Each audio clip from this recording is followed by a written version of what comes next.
potensi futsal di Kota Bekasi seperti apa sih Kang Didi melihat ya dari masa ke masa, dari mulai menggeluti sampai sekarang di tahun 2022 kira-kira seperti apa? Kalau potensi atletnya luar biasa, Bang. Luar biasa? Ya. Kota Bekasi? Ya, dari dulu bahkan hampir selalu ada perwakilan untuk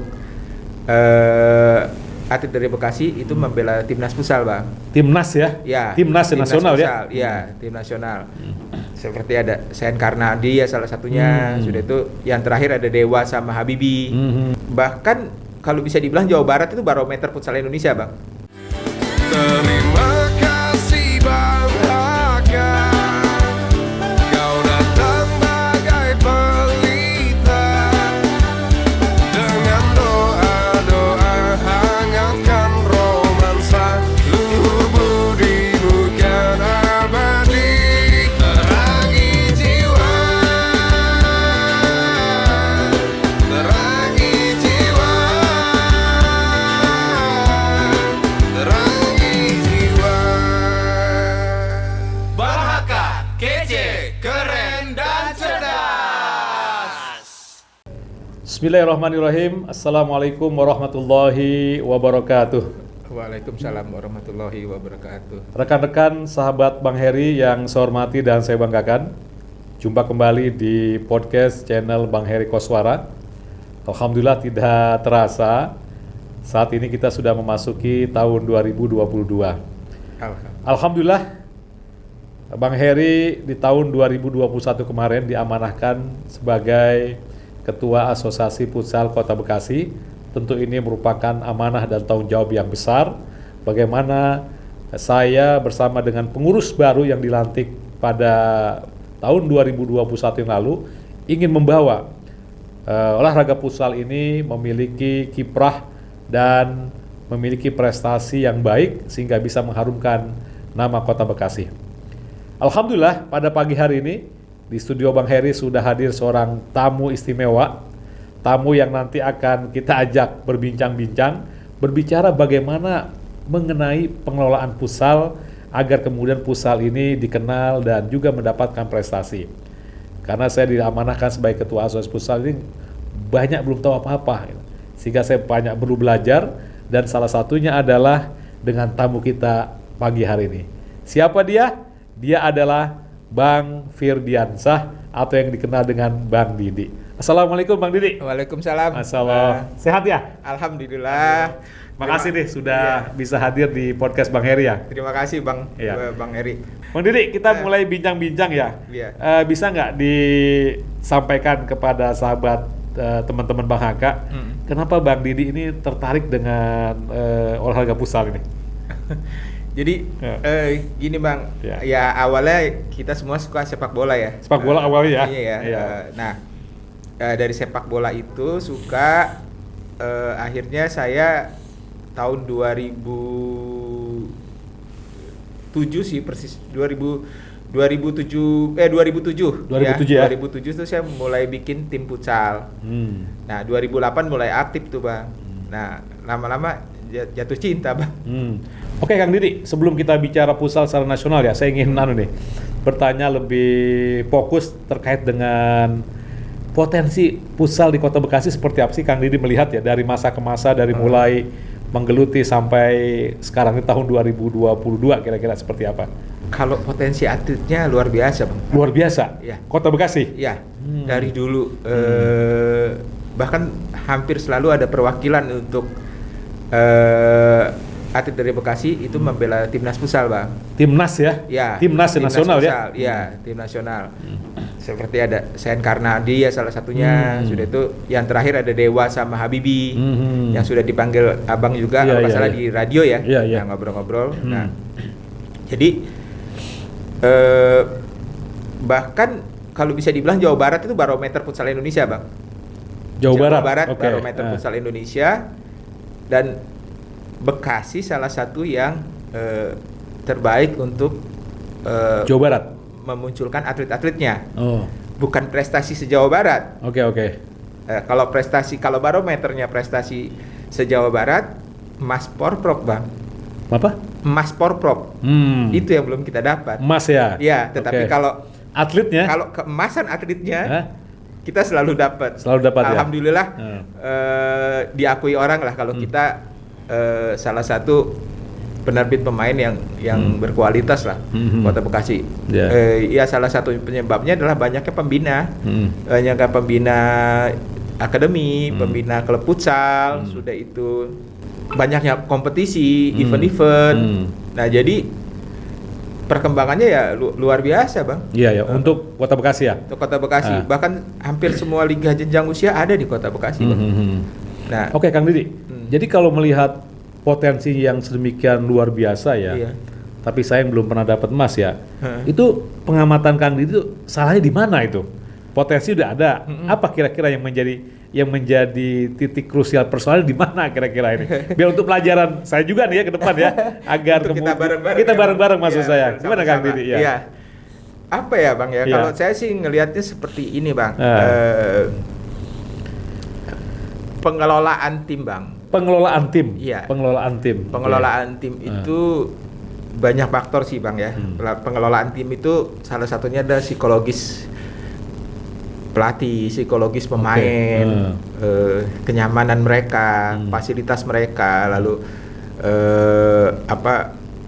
latihan yang maksimal di tempat yang tepat, lapangan yang standar. Di kita juga ada lapangan standar kan baru-baru ini ya, yang seperti ada beberapa lapangan untuk saat ini ya. Nah, sudah itu SDM pelatih, kualitas pelatih. Sudah itu karena menurut saya di permainan di olahraga tim, Bang, pelatih itu menurut saya fungsinya sangat besar karena dia yang mengatur pola permainan, dia yang bikin skema permainan di latihan bahkan di pertandingan, mengelola kelompok dalam sebuah pertandingan. Kesalahan sistem aja yang mereka kasih ya udah, walaupun isinya pemain bagus, Bang. Nah, lalu konsisten kita dalam merekrut pemain dan itu menjaganya, Bang, karena menjaga atlet supaya levelnya terus naik di dalam masa persiapan itu nggak mudah itu, Bang.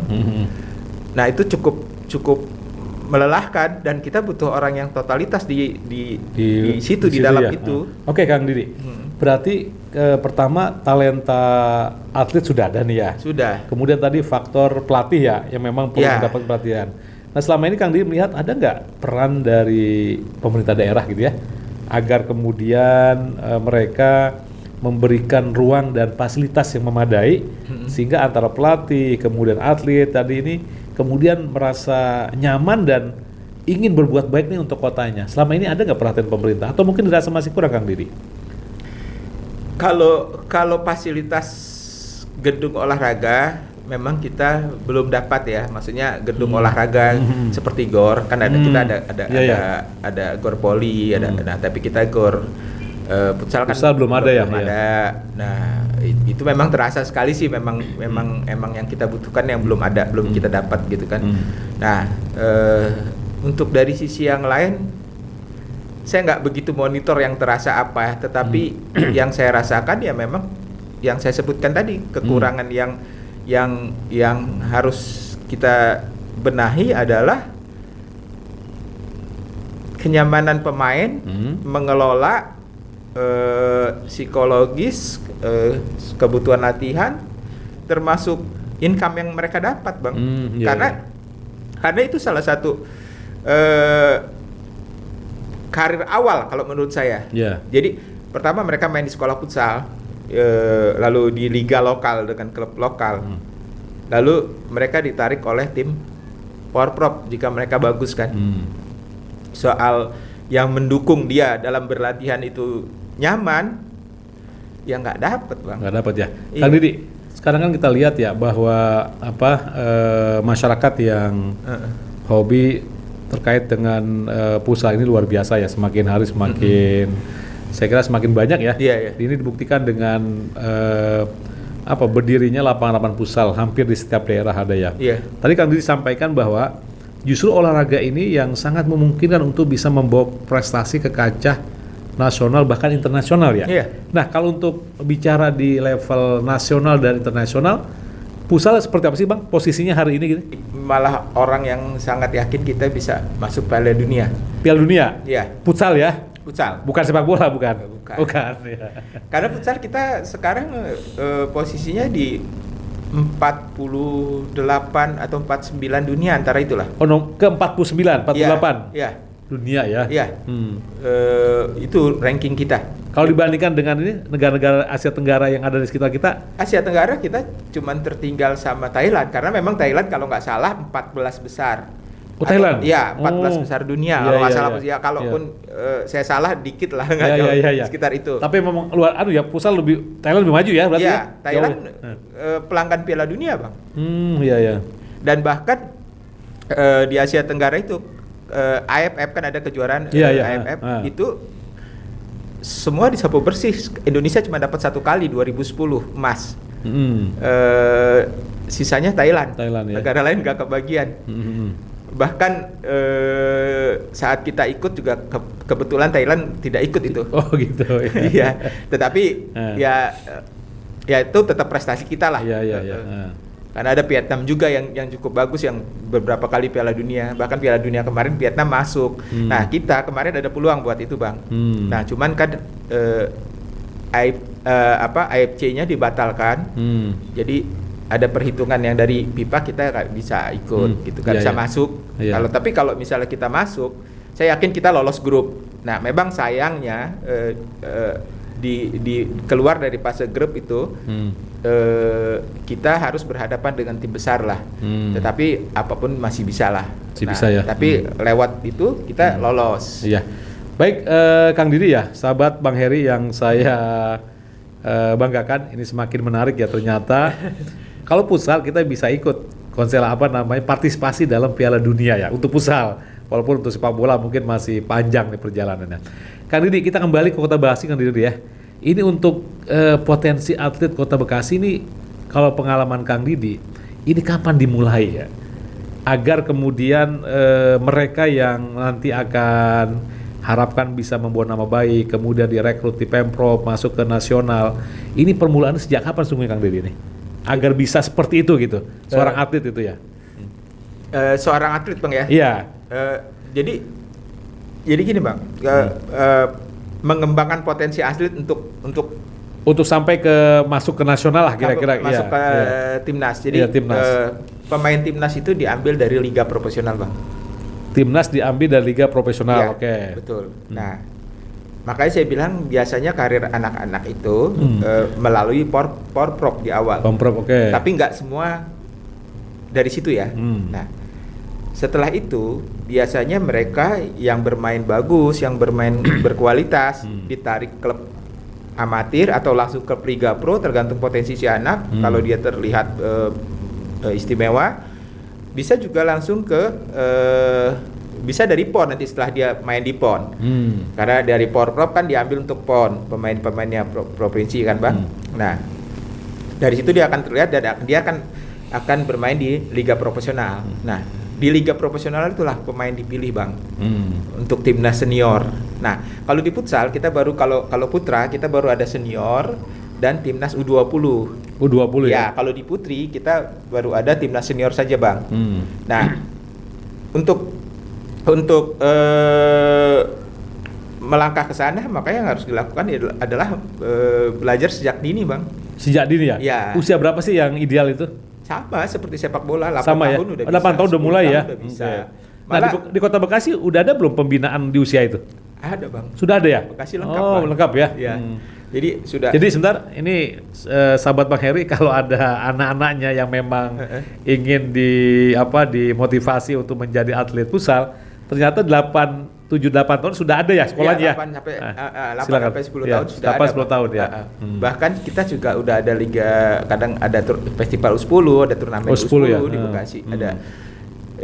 Makanya saya bilang lengkap Kota Bekasi. Nah, setelah dari situ ya mereka ikut klub amatir Kota Bekasi ya ke Porprov Bang. Nah, tetapi yang harus dibenahi adalah untuk kita maksimal. Ini yang saya sering ingatkan ke pelatih-pelatih Bang, termasuk ke pemain yang seperti saya kemarin datang.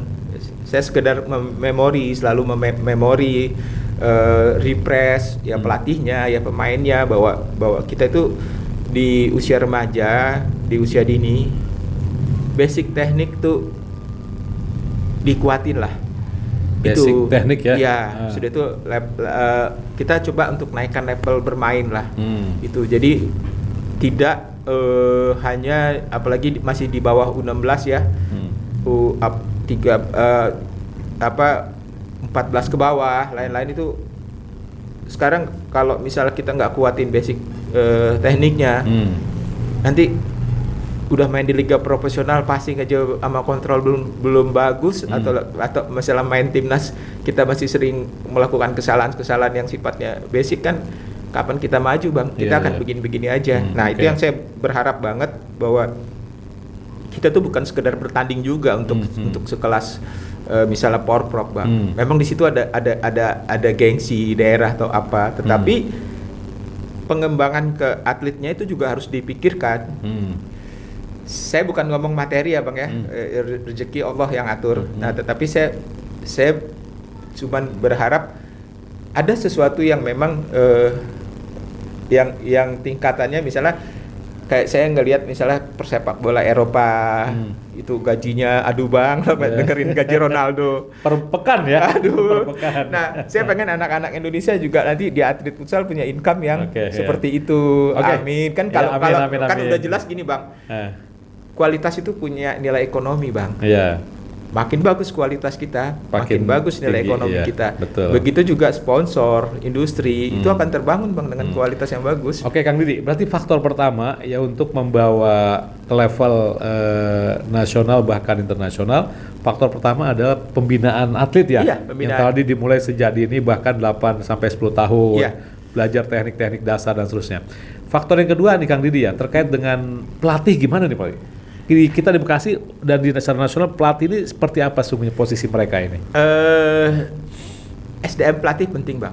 SDM pelatih penting ya. Nah, itulah tugas induk organisasi yang paling inti Bang. Oke. Seperti kemarin Abang sudah bikin pelatihan nasional. Kalau itu belum cukup bisa ditambah dengan coaching, dengan workshop, dengan apa yang kita buat. Karena gini Bang, induk organisasi juga tidak mungkin untuk satu-satu semua diurus. Klub juga dia mengurus semua atletnya. Sekolah futsal juga dia ngebina atletnya. Mereka juga punya income Bang.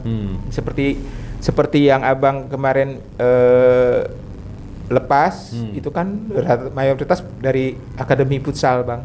Nah, selama ini pelatih-pelatih baik yang ada di Bekasi atau dan seterusnya ya.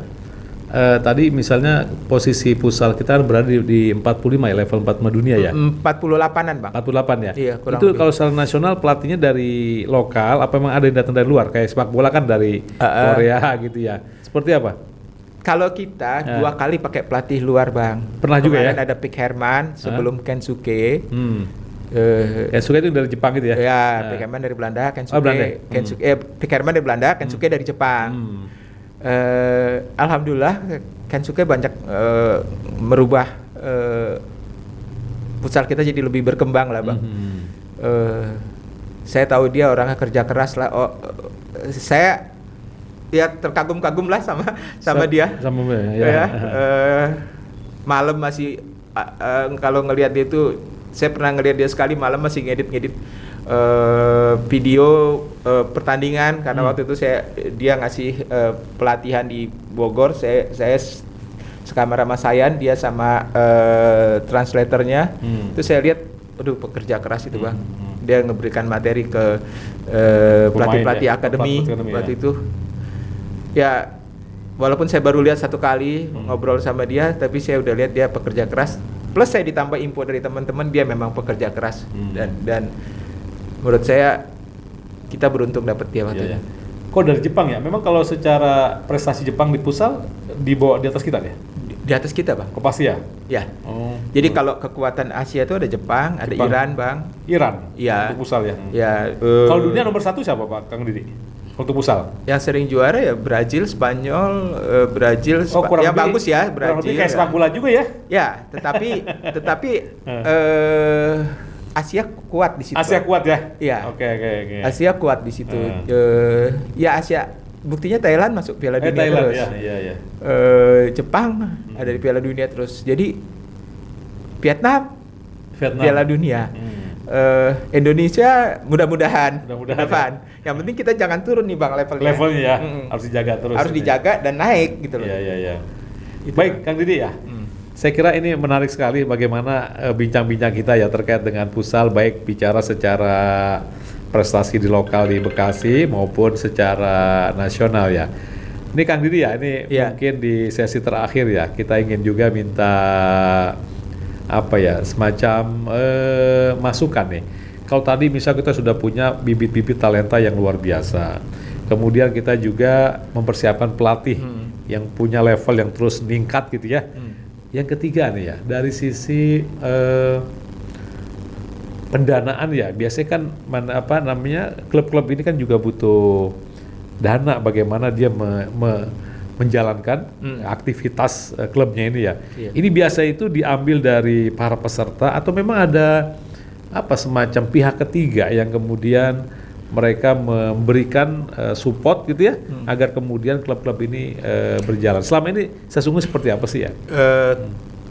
Abang bicara di klub level apa Bang? Kota Bekasi. Kota Bekasi ya. Nah, kalau klub di level Kota Bekasi Bang, jadi ada klub yang memang dibiayai oleh bos. Ada pemilik ya gitu ya? Ada pemilik. Owner. Okay. Nah, tetapi di Bekasi paling banyak adalah akademi Bang. Nah, akademi sekolah futsal lalu punya klub untuk batu loncatan menyalurkan anak-anak ini ke klub yang lebih bisa membawa anak-anak ke tempat yang lebih tinggi gitu Bang. Oke. Nah, jadi kebanyakan di Bekasi arahnya lebih kepada membentuk karakter, mendidik anak-anak untuk jadi pemain futsal yang berkualitas. Nah, kita kan belum ada wadah yang nanti kalau misalnya sudah bagus di sini, kita bisa main di tim Liga Pro yang Bekasi punya sendiri untuk seleksi. Kita kan belum ada. Jadi keluar Bang. Salah satunya kan kita ada beberapa pemain yang bisa lolos timnas lewat FFI U20 Bang. Nah, untuk timnas U20 sebelumnya kemarin-kemarin itu dari FFI U20. Nah, kalau untuk akademi ya alhamdulillah mereka sudah dapat income dari sponsor, dari ada lagi mereka kelas siswa yang berbayar. Yang berbayar itu juga sudah itu jersey juga kebanyakan sudah dapat sponsor Bang. Jadi sudah bisa lah. Nah, cuman tinggal di klub. Nah, kalau klub ini biayanya kan cukup besar Bang. Nah, untuk cari sponsor besar itu yang masih sulit. Nah, makanya sekarang yang menurut saya harus ditingkatkan itu ya kemasan bagaimana kita membangun industri ini Bang. Baik sahabat Bang Haka, kita masih dalam perbincangan dengan Kang Didi, seorang yang saya lihat hidupnya didedikasikan untuk perkembangan futsal di Kota Bekasi. Kang Didi, mungkin selama menggeluti futsal ya, ada peristiwa-peristiwa, ada tantangan-tantangan atau hambatan apa yang dialami yang mungkin dirasakan oleh Kang Didi ini? Ya, hambatan pasti banyak ya Bang. Iya. Hidup ya. Betul. Tapi bagaimana kita menghadapinya, menyikapinya itu yang paling penting kan Bang. Betul. Nah, banyak sih Bang. Yang paling susah itu adalah menyatukan mindset, pola pikir. Menyatukan mindset, pola pikir. Iya, pola pikir. Pola pikir kita makin meningkat bagus. Kebersamaan dalam membangun satu visi dalam membangun itu ya. mulai harus bagus dan itu tantangan yang paling besar buat saya saat saya ke daerah-daerah Bang. Saya beberapa kali ke daerah dan yang saya harapkan adalah buat teman-teman futsal di daerah, ini adalah futsal, ini sesuatu yang bisa kita jadikan hidup kita. Kalau futsal adalah pilihan hidup kita, saya berharap ke depan ini bisa menjadi sebuah penghasilan buat semua orang yang ada di situ, Bang. Nah, tetapi untuk bangun itu kita nggak bisa sendiri-sendiri, kita harus sama-sama, Bang. Kita harus punya tujuan yang sama, goal yang sama, kerja yang pintar gitu, Bang. Karena kalau nggak begitu, kalau kita cuma lebih banyak berdebat, lebih banyak misalnya kubu-kubuan atau apa, itu sangat nggak ngebangun, karena tujuan kita pasti semua sama lah. Yang membedakan itu kan cuman cara berpikir. Cara berpikir, ya. Tapi karena tujuan sama, kita bisa bekerja dengan cara yang berbeda untuk mencapai tujuan yang sama, tetapi kita tetap harus akur. Karena perbedaan itu indah, Bang. Baik. Gitu, Bang. Baik. Dan itu. Ya, terakhir Kang Didi, kita di Bekasi ini punya satu keinginan ya. Saya dengan jajar pengurus ingin membawa futsal di Pemprov ini, di Porda ya, bagaimana Bekasi ini bisa menghasilkan medali emas. Iya. Saya minta nih masukan dari Kang Didi, kira-kira hal apa saja yang perlu kita siapkan mulai hari ini gitu ya, sehingga mudah-mudahan prestasi anak-anak yang luar biasa ini bisa kita terus jaga levelnya, sehingga prestasi dan cita-cita mendapatkan emas Kota Bekasi ini menjadi kenyataan. Kira-kira masukan dengan Didi terakhir nih. Yang paling penting, Bang, sekarang kan ditunda bulan September ya, Bang? September, betul. Di akhir tahun ya? Ya, di akhir tahun yang pastinya. Nah, yang pasti segera kumpulkan mereka, Bang, untuk TC, Bang. Kumpulkan mereka, atlet-atletnya? Iya, dan pelatihnya untuk mulai latihan. Walaupun nggak TC, tapi sudah mulai ada latihan rutin. Pastikan berapa yang mereka dapat setiap bulannya, uang saku lah, anak-anak. Karena itu juga yang saya bilang faktor pendukung ya.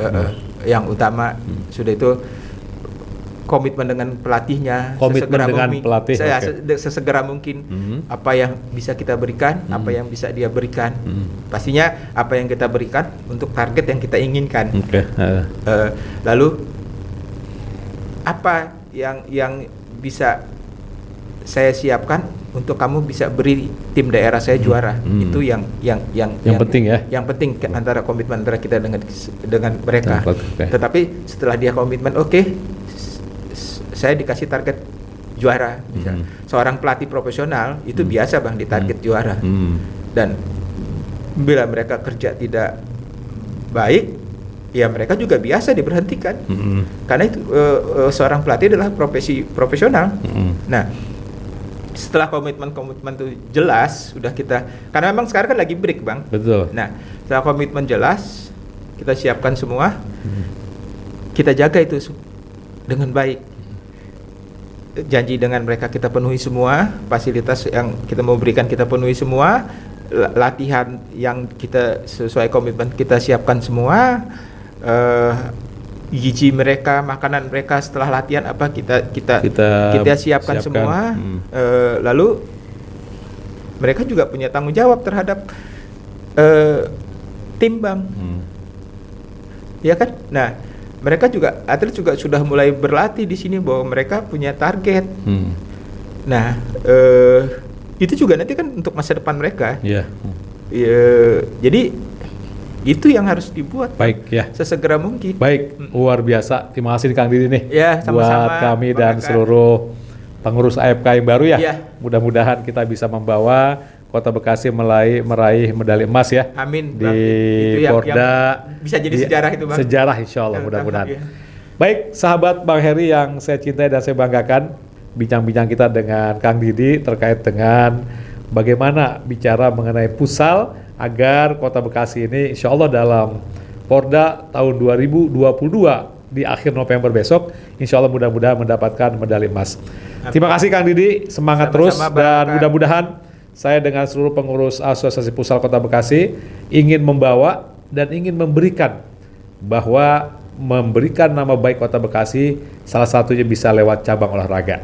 Dan insya Allah teman-teman sudah punya komitmen, kita bawa nama baik ini lewat olahraga futsal dengan memperoleh emas di Porda tahun 2022. Terima kasih atas perhatiannya. Billahi taufiq wal hidayah. Assalamualaikum warahmatullahi wabarakatuh.